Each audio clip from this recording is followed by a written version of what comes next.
राधे राधे, जय श्री कृष्णा। कहानी संग्रह में हमारे सभी श्रोताओं का हार्दिक अभिनंदन है। भक्तों, जिस बांसुरी की धुन में सभी ब्रजवासियों के प्राण बसते थे, जिनकी मधुर मोहक आवाज को सुनकर गोपियां हो या ब्रज के पशु पक्षी, सभी बंसी की धुन पर मोहित होकर कृष्ण के पास दौड़े चले आते थे, वही बांसुरी भगवान कृष्ण ने क्यों तोड़ दी। भगवान कृष्ण अपने बाल स्वरूप में जब बांसुरी बजाते तो उनकी प्रियतमा राधा रानी ब्रज की कुंज गलियों में दौड़ी चली आती, क्योंकि बांसुरी उनके प्राण आधार प्रियतमा को करीब लाने का माध्यम था।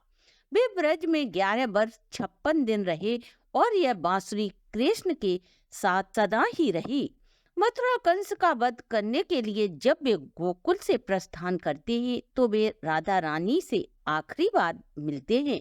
तब राधा रानी के आग्रह करने पर उन्होंने आखिरी बार बांसुरी बजाई और इसके बाद वे श्री राधा रानी से विदा लेते हैं। राधा रानी से विदा लेते समय बोले, शायद अब यह बांसुरी मैं कभी न बजाऊं। लेकिन राधा रानी बोली, मेरे गौलोक धाम जाने से पूर्व एक बार मैं अवश्य ही इसकी मधुर धुन को सुनना चाहूंगी। भगवान कृष्ण उन्हें आश्वासन दे मथुरा के लिए प्रस्थान करते हैं। लेकिन कालांतर जब भगवान कृष्ण से राधा रानी की आखिरी मुलाकात द्वारका में हुई, तब भगवान कृष्ण राधा रानी से बोले, शायद अब पृथ्वी लोक से जाने का समय होने वाला है। हालांकि बरसाना के कड़ कड़ में राधा रानी समाहित हैं। ब्रज की गली हो या मोहल्ला, हर जगह राधे राधे की आवाज गूंजती है। सभी की जुबां पर सदा एक ही नाम आज भी रहता है, राधे राधे।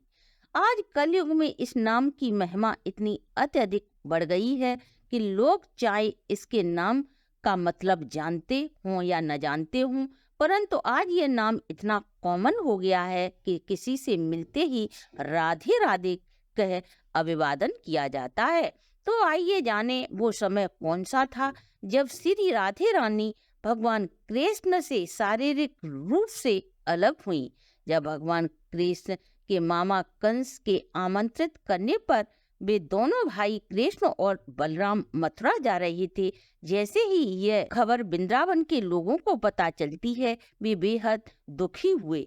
परंतु जब भगवान कृष्ण राधा रानी से आखिरी बार मिले तो सर्वेश्वरी श्री राधा रानी भगवान कृष्ण के मन की सभी बातें जान चुकी थी। वे एक दूसरे से मिले, थोड़े ही शब्दों में सभी बातों को समझकर एक दूसरे से विदा लेते हैं। लेकिन विधि का विधान आखिर कौन टाल सकता है। श्री राधा रानी गोलोक स्थान से जाने से पूर्व द्वारका पहुंची तो श्री कृष्ण ने जैसे ही राधा रानी को देखा, उनकी खुशी का फारा भाव न रहा, क्योंकि राधा रानी तो भगवान कृष्ण की आत्मा थी। दोनों एक दूसरे से सांकेतिक भाषा में बातें करते रहे। द्वारका में भगवान कृष्ण के आग्रह करने पर राधा रानी उसी महल में देविका के रूप में अपने प्रीतम की नजरों के सामने रहने लगती हैं। उन्हें द्वारका में कोई भी नहीं पहचानता था, अतः वे सारे दिन महल में रहकर हर कार्य को बड़ी ही निपुणता के साथ करती। भगवान कृष्ण के दर्शन कर अपने आप को धन्य समझती। लेकिन अब श्री राधे रानी का गौलोक जाने का समय हो चुका था और वे एक दिन शाम को चुपके से महल के बाहर निकल आईं और दौड़ती आ रही थी। उन्हें खुद भी पता नहीं था कि आखिर वो कहाँ जा रही हैं, क्यों जा रही हैं, क्योंकि भगवान कृष्ण से कहाँ कुछ छुपा था। राधा मार्ग में चली जा रही थी। अब वे थक कर एक वृक्ष के नीचे बैठ जाती हैं और भगवान कृष्ण का स्मरण करती हैं। उनके स्मरण करते ही भगवान श्री कृष्ण शीघ्र ही उनके सामने जाकर खड़े हो जाते हैं। उन्हें देखकर राधा रानी अत्यधिक प्रसन्न हुई। कृष्ण ने राधा से कहा, राधा, तुम कुछ कहना चाहती हो? परंतु श्री राधा रानी ना में अपना सिर हिला देती हैं। तब भगवान श्री कृष्ण बोले, हे प्रिय, कुछ मांग लो।